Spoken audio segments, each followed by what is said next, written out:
Inyuma y'igihe kitari gito irindiranwa igishika ino ndirimbo ya Mugani Desire Ngangari Big FIZZO kuyu wa 20 z'ukwezi kwa kane umwaka wa 2023 ikaba yagiye hanze. Indirimbo yagiye hanze mu gihe mugenzi we yanakujije cyane biciye muri lebo yiwe KIRIKOU AKILI, nawe yari yamaze kumenyesha no kugabisha yuko niyaramuka asohoye ino ndirimbo Ngangari nta kibuza nawe abikora. Noneho kuyu wa 20 z'ukwezi kwa kane nyene isaha zitandatu KIRIKOU AKILI akaba inyuma y'isaha imwe Big Farious asohoye indirimbo yiwe Ngangari, nawe akaba yaciye asohora indirimbo Ntivyakunze nkuko yari yamaze kubimenyesha. Ni indirimbo uko ari zose ari amahiti bivanye n'abantu n'uwari we wese kubganje nkavuga yuko ari amahiti kuko zisanzwe zifise amasanamu meza ndetse zikaba zifise n'amajwi meza ndetse zikaba zifise na arrangement nziza, ariko kubganyo nimwe mushobora kujija mugatanga amanota. Tugiye kuraba hamwe kungana zino ndirimbo zagiye zakiranwa igishika n'abakunzi b'umuziki. Ndi Ngangari ya Big Farious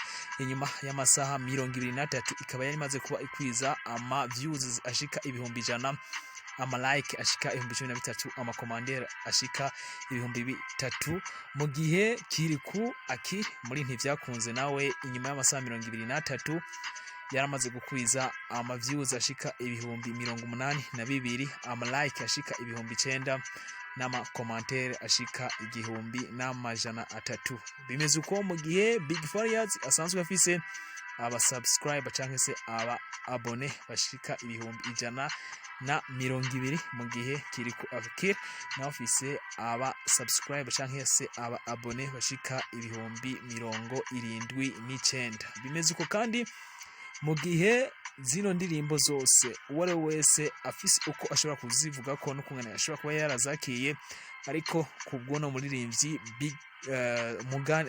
Bizimana Abubakar Karume benshi bamenye muziki nka Satellite di Burundi canke Satubi, nawe yagerageje kugira icyo avuze ndetse bisa nkuha agasopo umuririmbyi Big Farious canke Big FIZZO, aho yanditse ubutumwa busa nyene no guhamagarira abakunzi biwe kugira ngo bashobore kuraba ino ndirimbo, aho yagize ati brother warenze itegeko twasinye mu mwaka wa 2018 igihe wasohora Konzi igasasika inganda ryarindi rijanye no gukingira agateka kazina muntu.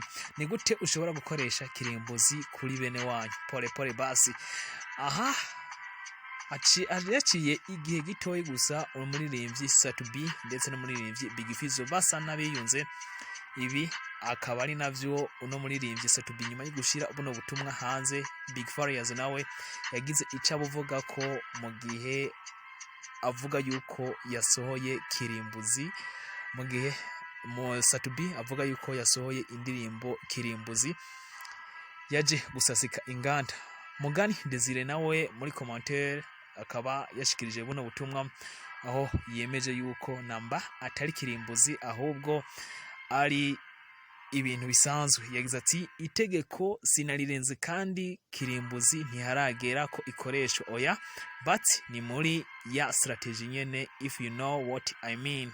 Bisanzwe bivuze yuko kuko uzi ico narishaka kuvuga, bivuze yuko bisa nuko basanzwe bafitaniye imimenyerano idasanzwe. Kuri ubu haraciye igihe kitari gito Satubi ndetse na Big Farious bose basanzwe bapostinga indirimbo, umwe asohoye indirimbo ubundi agashobora kuyipostinga ukwiwe kuri page yiwe. Ibi ni navyo vyavugishije KIRIKOU AKILI uyu munsi mu gatondo nyuma yo kubona yuko Satubi atarigera apostinga ino ndirimbo. Akaba yashikirije ubutumwa nawe aho yagerageje kuyita Mbappe, mu gihe Messi na Cristiano Ronaldo abagereranya na Satubi hamwe na Big Farious. Yagize ati nuko rero Messi na Cristiano baheza bariyunga kugira bumvishe ko abantu iki gitsindo ca KIRIKOU batazira Mbappe ko ari gitsindo gisanzwe, maze Mbappe arabishura babwira ati nivyo koko kirasanzwe cyamaze kwinjira, twebwe abana bo muri ghetto biragoye cyane kuduca intege, natwe sitwe Ntivyakunze ko ubuzima bubitwemerera. Menya neza kwiyunga si bibi ariko kizire kusanga inbox.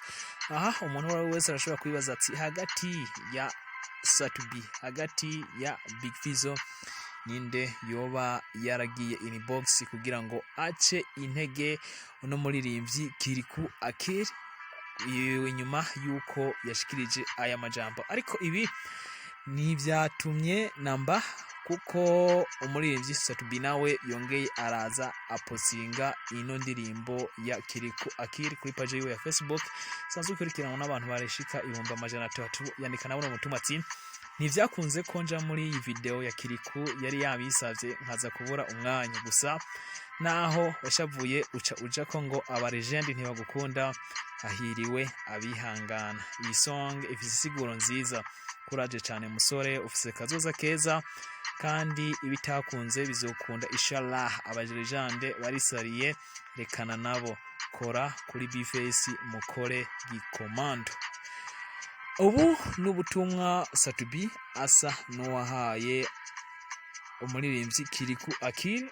Sanzwe muzi ko Kirikou Akili n'umuririmbyi Satubi hoba haciye igihe gitari gito inyuma yuko uno muririmbyi atangwa, imbere yuko no muririmbyi Kirikou Akili amenyekana, hakaba haraciye akantu k'akagorane gatoyi cyane, aho ngo umuririmbyi Satubi ari we yoba yaripfuje gusangira ndetse no kuduza ino mpano y'uno muririmbyi Kirikou Akili, ariko bikaza gupfa. Bimeze uko rero mu gihe Big Farious nawe yakujije uno musore, ariko Satubi akaba yamenyesheje yuko abaraperi babiri bivuze umuraperi Bface ndetse n'umuraperi Kirikou bo kwiyunga hanyuma bakagira ikintu c'igisasu kirimbuzi bakoze. Reka tubanze tubabaze, mbega mwebwe mwakiriye gute zino ndirimbo zibiri ntivyakunze ya Satubi ya Big Fizzo, ntivyakunze ya Kirikou Akili ndetse n'ino ndirimbo